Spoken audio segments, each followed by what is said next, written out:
Growing up as a white Christian conservative in the United States, ever since I was a kid, I was taught to have this blinding, unwavering loyalty, fealty to Israel.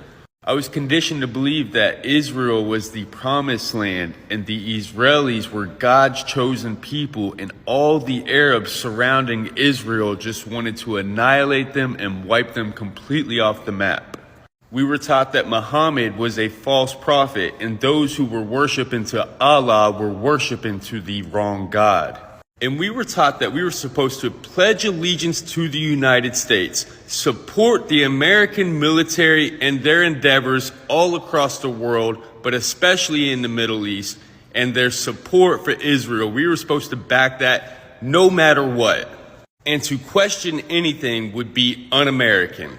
But now that I'm older and we have access to the world at our fingertips and I can see with my own two eyes what is going on, I've began to question everything.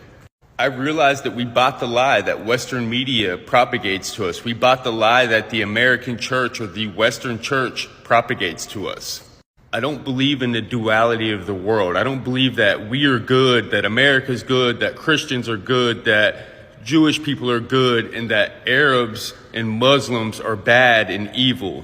We've always been taught that Arabs, Palestinians, Iraqis, Iranians, they're jihadists, they're terrorists, they're thugs, they're predators, they're savages. These are the words that we've always used to describe human beings. We are taught that Israel has the right to self-defense, that they are morally superior in this battle. But I now realize that he who controls the media controls the masses, and Israel has the power to not only control the narrative, but to control the way that the war is fought. We are taught that this war started from a Hamas terrorist attack on October 7th, but in reality, this war started 75 years ago, with the start of the ethnic cleansing of the Palestinian people and the stealing of their land.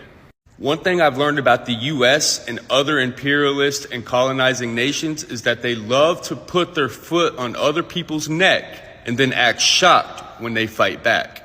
Any nation that tries to employ a system other than the United States capitalistic system, we will automatically cut them off, sanction them, put our foot on their neck, don't give them access to the U.S. economy and the rest of the world, and then we will look at them and say, look, they failed. That doesn't work. Their system doesn't work.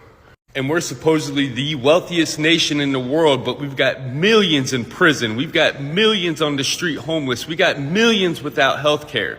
And we say to the rest of the world that we're morally superior and our system's the best. And when our own people begin to question it and speak out against it, we are told that we are unpatriotic and un-American, and if we don't like it, go to those other countries whose system doesn't work because America has her foot on their neck.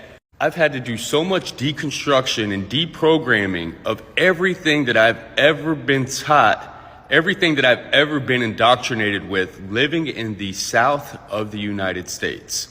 We love to say that we are all human. We claim that all lives matter. Yet we're still supporting the bombing of innocent civilians. I've said it since day one, and I'll say it again. I will always stand on the side of the oppressed and free Palestine.